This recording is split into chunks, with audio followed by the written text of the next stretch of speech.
As an elementary art teacher, focusing on the planning step of creating our artwork has really leveled up the quality of artwork that my students are creating. I often use what I call planning sheets, which you may call like a handout or a worksheet that I create. And what I found is it really helps my students think through the artistic process. They're able now to develop multiple solutions to our challenges, and it really builds their flexible thinking skills. Now, in your art room, this might be something that's done in a sketchbook. There's a lot of different ways to do planning. Sometimes in my art room, it's technique charts. We're trying things out with those materials before we really use them, or some type of warm-up or practice that's really hands-on. Now, in this video, I'm going to focus in on how I use planning sheets, why I use them, and then some real examples of how they help my students become successful in my art room.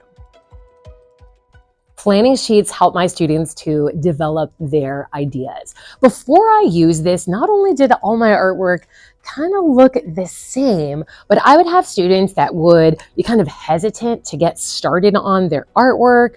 They would begin to make something and then kind of see how other people were answering the challenge and really just kind of completely change their mind. They would frequently ask to start over. They didn't have a lot of confidence in what they were making, and they were wasting materials. Having this step really slows my students down. For example, I found a fun lesson. I found this on Instagram for another art teacher. His name is Joel Schulten, and I'll put his Instagram handle there. He is always sharing fun and fabulous ideas. And I was inspired by these Pop-tarts with personalities that he created out of model magic. And I wanted to do this in my art room. Now, how I typically will run my lessons is, especially in the upper grades, they will create a planning sheet first before they get materials. I knew that my students would be so excited to get out the model magic, and they would be focused on making the Pop-tart, and they might not think ahead about what extra little details that they wanted to make, whether they wanted to add hair or accessories to the Pop-tart. And in the planning, we were able to see what extra things did students want to make for their Pop-tart. And then we were able to divide out the model magic so that they were able to have enough model magic in their little pack to create what was needed. So the students had to show the planning sheet to me, share their idea, and we talked about it. We kind of pointed out, okay, you've got a lot of extra things you're adding to this Pop-tart. Why don't you break your Pop-tart in half? And then, go from there, dividing this into 4 to get them started. So I draw a little sketch about how they were going to divide up the model magic and send them on their way. That way they weren't asking me for more model magic. They weren't continually restarting, and they were happier with the results. In my 3rd grade, I recently shared this in a video. I have my students do an abstract holiday collage, which is really fun because students choose all different holidays that are important to their family. We stop and do a planning sheet so that they really think through what's important to their family. They have to select on the planning sheet food and drinks and symbols or decorations for that holiday. Some of them will get really excited about something like the 4th of July, and then they start listing things out and they realize their family doesn't really have a strong connection or traditions with that holiday they're choosing. Sometimes I even have kids pick holidays that their family doesn't even celebrate, and as they start to kind of fill things out, we're able to see that. Now, if it is someone that is choosing something that I'm less familiar with, it's a great way for me to get to know that student and what traditions they celebrate. So I'm able to get to know my students better through the discussion on the planning sheet. And then they're able to take those ideas and make them come to life within their artwork. Having those planning sheets really makes their artwork intentional. It makes it individualized. They really think through what part of them do they want to show in that final artwork. And it's creating a less rushed environment. If they know they're not immediately going to get that model magic or jump right in to cutting with the hole punchers and the scissors, they'll stop and give a minute to plan that out so that they can earn those materials. Planning can be a lot more than just sketching out ideas before you begin an artwork. A lot of times for me, with my elementary students, I have them work on techniques for that material before we just jump into a project. For example, before my 3rd through 6th graders complete a painting, we make a painting techniques chart together where I demonstrate the techniques, they try it out on their own little chart. This gives them some vocabulary and a common language for us to use together as they're choosing which ones, almost like a menu, they want to use for their painting. And then at the end of the project, and I can talk about this more in upcoming videos, I have them complete an exit ticket. They tell me which painting techniques they used within their picture, and you can set a goal, like they have to use 5 painting techniques within their picture and tell you which ones they used and where. Where do I find these in the painting? Did you do dabbing? Where'd you do that? It's in the clouds, and they would fill out that exit ticket. I also do this in first grade, for example, when I am making animal masks with my students. Before the students just jump in and start making an animal mask, we stop and practice and plan this out. This is also on Teachers Pay Teachers. I set my room up as centers, and each of my 8 tables is a different 3D paper technique. And we use a different color to go along with each one of my tables. For example, when they sit at the yellow table, they practice making a little swirl and cutting that out of the paper. They have a full list of all the techniques, and they move around the room, keeping all the paper techniques that they make inside of a Ziploc bag. They have a checklist, and they check off all the ones that they do. On the back of the planning sheet, if they have time that first day, they plan out 2 different things that they're thinking about as an idea for their animal mask. And that way you can kind of see what that student is interested in and kind of talk them through what are the parts of that animal. Does that animal have a nose? Does that animal have feathers? Does that animal have horns? And they can draw that out. So they have something to start with that very next week. I have them put a star next to the one that they like the best, because this is one of the first times in the year that my first graders come up with 2 different ideas. So a little star up next to their favorite, and then the same techniques that we just practiced that day are down below. Which ones work best for your animal? Let's say you're making an elephant, making a roll of paper would make a lot of sense for that trunk. So they check that down on their paper, and then they have those things to help them get started independently the very next class. So I'm meeting with them when they're doing those centers and working on those animal ideas. And then when we're all creating the mask, they need a little bit less support with their individual animal. Another example of practicing these techniques is in kindergarten and first grade, before we jump into doing the clay, we practice with Play-Doh. So my kindergartners, they had Play-Doh, they rolled it up into a little ball, they stuck their finger in it, they pinched it and turned it, and they made a little pinch pot so that their hands could feel what it felt like to make that. Before we got into the clay, that's much harder for them to manipulate because it's heavier, because it's harder to move. If they already had that muscle memory of trying it out with the Play-Doh and being successful and showing off what they made to you so you could see before they get into the clay and just keep starting over and drying out the clay, you can really see who is feeling confident, is ready to move on to the clay, and who needs you to walk through the process and demonstrate it again on your own piece of Play-Doh while they try on their piece of Play-Doh.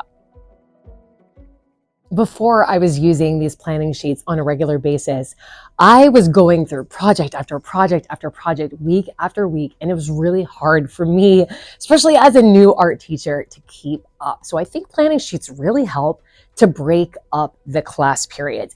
It gives the students a chance to really slow down and gives them some think time before they're just so excited that they want to jump right into that project. Maybe the material is not even available for them the day that you introduce the lesson and plan, and they know that they're working towards having that planning sheet done so that they can start something the next week. An example of that is in my 5th grade, we're currently making clay gargoyles. So I do an introduction. I show my Google Slides. We learn about where do you find a gargoyle? What are they made out of? What countries have gargoyles? Where are they in our area? And the students write down on their planning sheet 3 things that they learned about gargoyles when my presentation is done. Then they plan out the gargoyle, and we do just the face of the gargoyle. So they plan it from the front, but also from the side. And they do this with 2 different ideas, what it looks like from the front, what it looks like from this side, so that they are making something that is three-dimensional. They're not making something that's very flat. They're imagining, teeth and horns and textures that are going to stick out. Now, having two helps them to be flexible thinkers. They might start working and realize, oh my goodness, everybody is making something that kind of looks like a bat. I don't like this idea anymore. The following week, they just might, be disenchanted with what they thought of the previous week. So having two ideas gives them something to fall back on should idea number one not work. I've also found that it helps them to avoid mistakes. An example of this, I shared one of my 5th grade lessons in another video, is where we create a realistic shoe drawing, and they go all out, really doing a very careful job of recording all the details of the shoe. Now, into the project on about the 3rd day, we add these little tiny mini people to show the scale of the shoe. So it makes the shoe look enormous, that these little tiny people are climbing around and engaging and hanging out on our shoe, and they're in motion. Before I stopped and had my students plan out the motions and the movement of the people, I had students just make stick people that were standing there just like this. They didn't stop to really think about how the person could be climbing up the shoelace and moving around and showing in action. Also, we had these beautiful shoe drawings, and the little tiny people that they would add would not be of the same quality of drawing. It would almost just kind of, for lack of a better term here, kind of like lessen or dumb down the artwork based on the quality of the people we were adding. It wasn't adding to the artwork and making it better. It was making the artwork look worse. So what I came up with was having a planning sheet, and we actually do this first before we even draw the shoe. There is a planning sheet, and it shows we're not making a stick person. We're making a person out of shapes, kind of reviews what is needed, what the criteria are for the assignment, and then they sketch out 6 little people so I can see that they've got some understanding.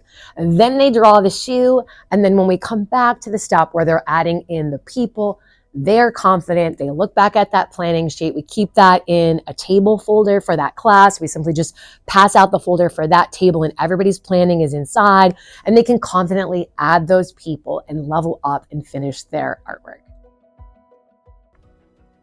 Using planning sheets and having this planning step in your artwork is a great way to tie in literacy and math connections, but also to get an assessment of how your students are doing with understanding the art concepts. How I tie in math is in my weaving project. So this is yarn weaving. I typically do this in the 4th quarter. Before we get going on it, I have my students plan out what the weaving is going to look like.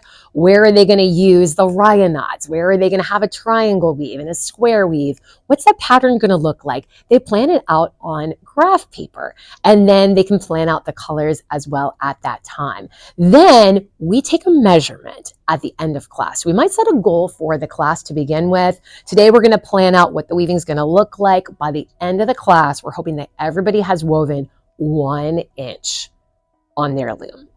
And at the end of art, we measure everyone's weaving and they record it on their sheet. That way they're able to see their progress over time and they're able to set goals. They get better and more confident at weaving week after week. And it really motivates them because they know this needs to be 11 inches. When I get to 5.5, I'm halfway. It really helps. And they're building skills of how to use a ruler, how many inches are left, working through all of those things. Literacy is super easy to tie in with the planning sheets when they're explaining their idea. A lot of times I will have my students label what techniques are you going to use and where. For example, my 6th graders have the challenge that they have to create something that is an animal out of clay, but it also needs to be functional art. So for example, they could make a turtle, but it has holes in its back and it's used for storing toothbrushes in a bathroom. So they would sketch that out so we could see what it looks like. They would label that this is a turtle and that what its use is, that it's used in the bathroom for storing the toothbrushes. And then they would look at the clay techniques chart and they would match up. This is how I'm going to make this. I'm going to start by making a pinch pot. Then I'm going to use coils to add the different lines on the turtle's back. And then I'm going to score and slip and add on the little face and the arms and legs for the turtle. I guess the turtles just have legs, the legs of the turtle. But that way they're able to not only have a visual representation, but have some little words and some notes there so they can understand their thinking when they come back to work next week.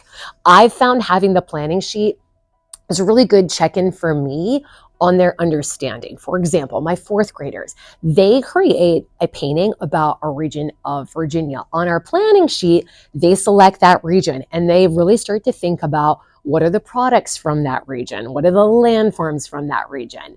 And they write that down and they can draw that or write that. I allow them to do either one that they're comfortable with. And then they draw a little sketch about what this painting is going to look like. And it's helpful for me to see this before we start on a giant 18 by 24 paper. Do they understand the lesson that we've done that day, showing the illusion of depth? Do they have those different tricks that we talked about of overlapping, of having, things that are smaller up higher in the picture so they appear far away? Am I seeing that on their sketch? Are they going to take those things and transfer that to the painting, or is there some lack of understanding? That way I know, do I need to reteach this to the entire group, kind of stop people, give a reminder, go through what we're looking for and different ways to show the illusion of depth again? Do I need to pull a small group together? Do I need to just talk with that one student and help them to sketch out some different ideas of how to show that in their picture? But it really helps me to focus in on the vocabulary, key elements of what we're trying to do within the lesson. And it's kind of a catch and release. I'm able to catch them on that planning sheet, make sure they've got that understanding before we move on to the real thing. One of the biggest advantages for me about using the planning sheets and having that planning step in my art projects is I really began to do projects that required more higher level thinking. When you're doing cookie cutter artwork where everyone's looks exactly the same, which honestly is more common in lower elementary, it doesn't really have its place as much in the upper elementary. You don't need planning sheets. What I'm trying to strive for, and this is something, again, I have evolved and done over time. When I started teaching, 50, 60 years ago, these planning sheets didn't exist. But I have added these over time and I've seen the value of them. What I'm able to get from them is more self-directed. So students are more invested in the projects because they're coming in with their own unique solutions. Things are really personalized for them, so they have more buy-in. And I'm getting artwork that they are very proud of and that looks very different from one another. We're really able to see and push and stretch their thinking. Now, some examples of this, because again, this is not something that I even do with all of my projects, but it's something that I strive to do and kind of push myself to add in more and more of these projects each and every year into my curriculum. One of them that I love that I've shared before in my 5th grade video is fifth graders do a world architecture inspired playground. So on our planning sheet, we stop and think about 6 different elements of a playground. So we might have a slide, we might have a climbing wall, we might have a zip line. And then we connect it to different pieces of world architecture from around the world. So it might be a zip line that comes from the Eiffel Tower. They are making the selections of what kind of playground equipment do they want to pull into this playground, what places interest them, and then they've got these 6 places from all around the world. How do they want to weave them together and make this into one cohesive piece of artwork?